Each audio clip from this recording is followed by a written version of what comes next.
Now we've come to the planning step in the change plan process. This is where we'll give an overview of what will be covered in the learning portion of our time together. This step is simple and quick. In the stress module, you can see that the first thing we'll be doing is defining stress. What is it? Next, we'll talk about positive versus negative stress and the differences between the two.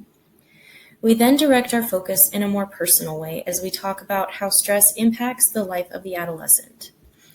Next, we discuss what unhealthy techniques for dealing with stress look like, what healthy techniques look like, and finally, how to strive to prevent stress in the first place.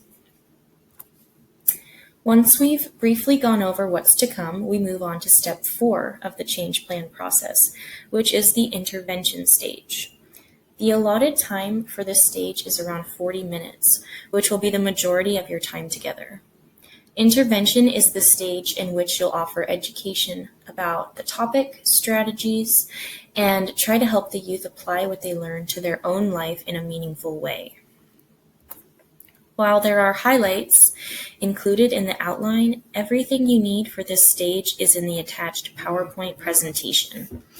Information, pictures, and video links are included within the outline, but these serve only as a personal guide for the coach. Clicking on the PowerPoint link and going through each slide will fully cover every part of the intervention stage. In preparation for intervention, just as you will do for the module as a whole, you'll want to make sure you have any worksheets necessary to complete activities. For the stress module, there's just one worksheet that you'll need. You'll see the My Stress worksheet linked in the outline after discussion about the stress performance curve. As we're going through the PowerPoint, it should be clear at what point the presentation should be put on hold while you and the youth discuss and complete the worksheet. I'm going to go through the PowerPoint and everything included within it, just as you will when you're working with a team. You'll listen to the audio component on each slide, watch the video linked in the PowerPoint, and I'll point out places to pause for discussion so you will know how to proceed on your own. Let's dive in.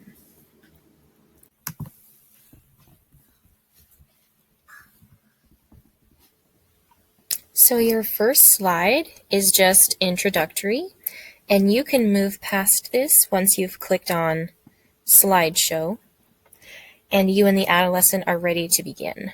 Be sure you're both ready before moving on to the next slide, because the audio embedded in the slide begins automatically. We'll listen to the audio in the presentation so you'll be familiar with the information you're presenting. Here we go.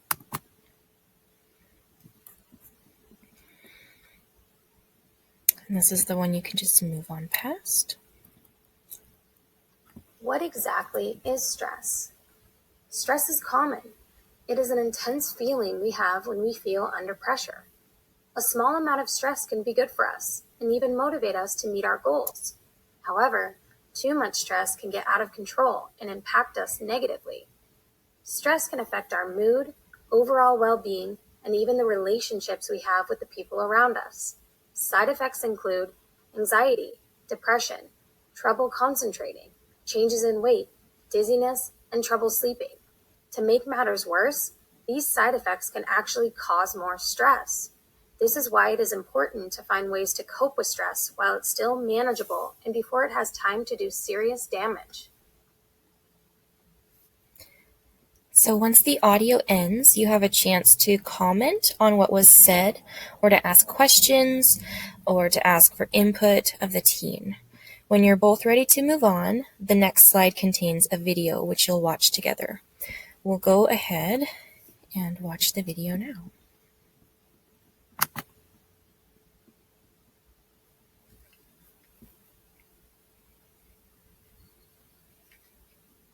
We all know what it feels like to be stressed out. Before a big presentation, you might get sweaty palms and butterflies in your stomach. I think. But let's say your stress is more constant, Take them yourself! like a toxic work environment that fills you with dread. Scientists are learning more and more about how stress affects the body, and it turns out that some stress might actually be good for us.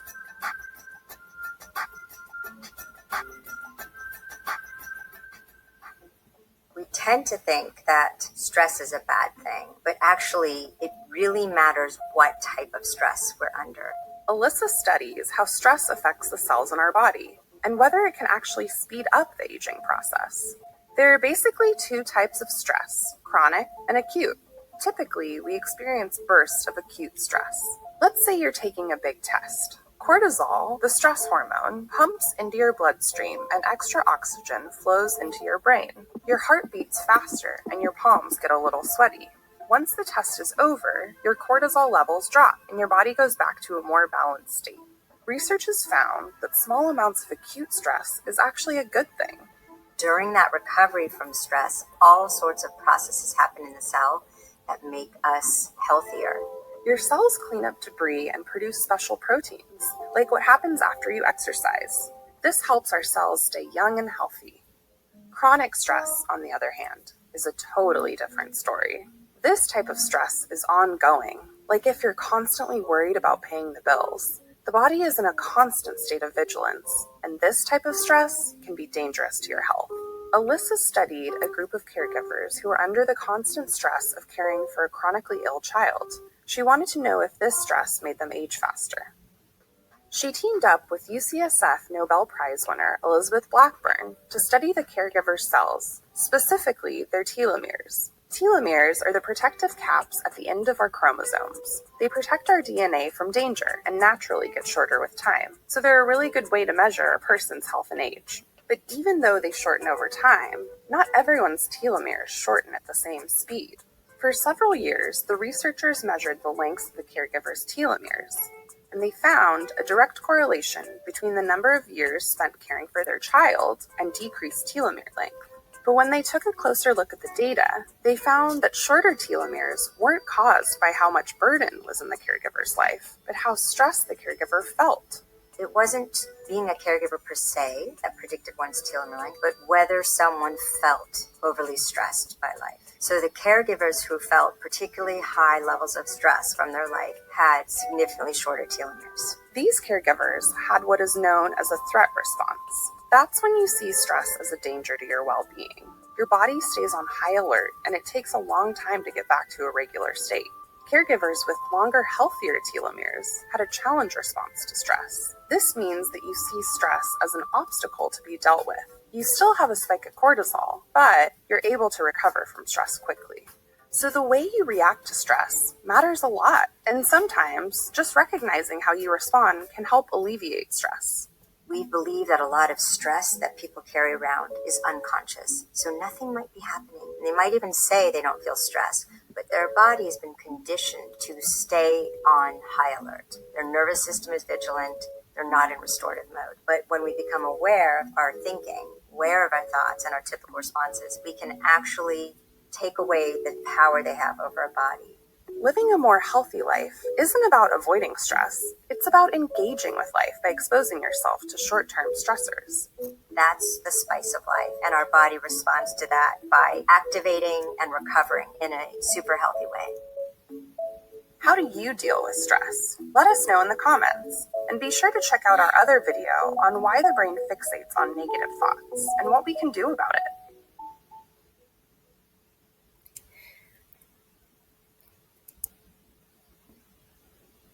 So again, once the video has ended, there's a window for discussion, if desired, and when you're both ready, you can move on to the next audio slide.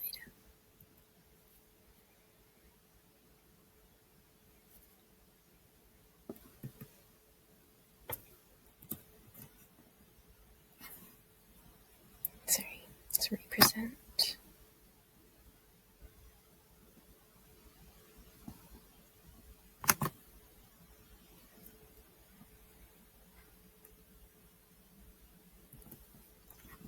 Some stress in our life is actually a positive.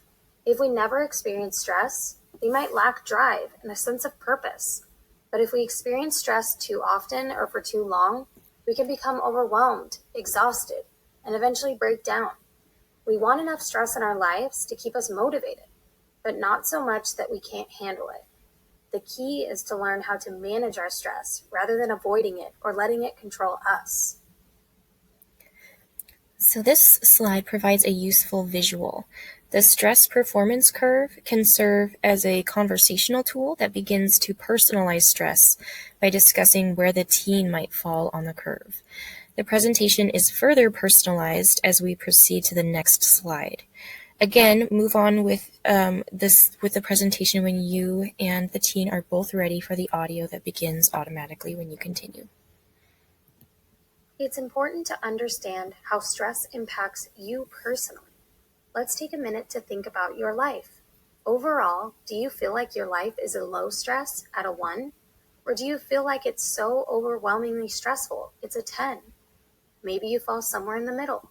If we can't identify our level of stress, how can we even attempt to manage it? We have to learn to identify the emotions we feel when we're stressed. Do you relate to any of these emotions? Maybe there are other emotions that come to mind when you think about stress. Stress isn't a one-size-fits-all. It comes in all different shapes and sizes. What might be stressful for one person just isn't for another, and that's okay. This slide and the next cover information that pertains to this module's worksheet called My Stress.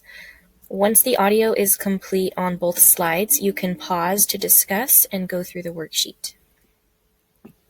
When we feel stressed, our bodies can physically respond with what is called a symptom of stress. Certain events and situations in our lives can cause stressful feelings. These are known as triggers for stress.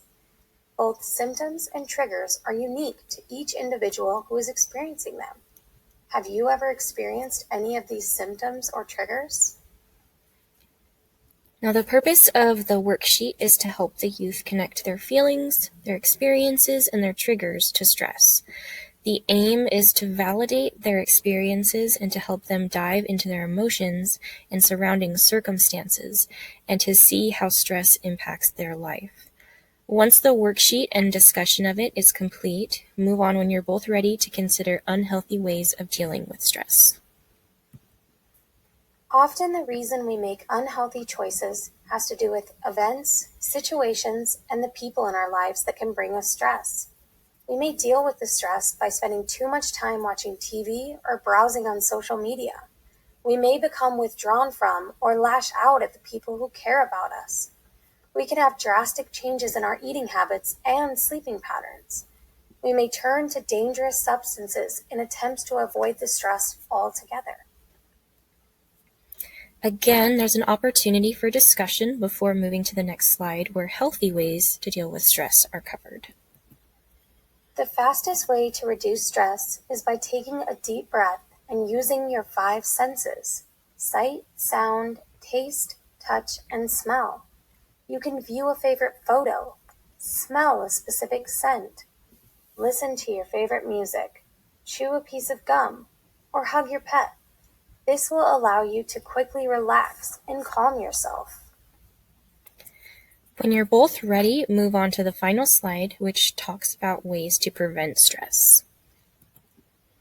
Preventing stress means taking actions that keep our bodies and minds calm before an overwhelming situation comes up. We can practice things like deep breathing exercises, physical activity, healthy eating, spending time outdoors, getting enough sleep, staying organized, and interacting with others. Each of these activities will keep our bodies and minds in a positive place, so we will be better at handling life's challenges when they do come up. All right, and that is the final slide. So going back here, that intervention PowerPoint is over at that point.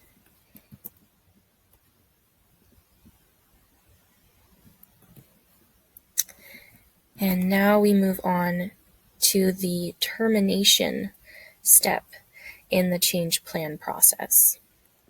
And termination is similar to planning.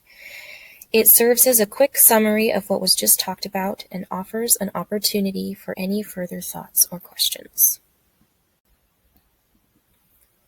The next step in the change plan process will be step 6, evaluation.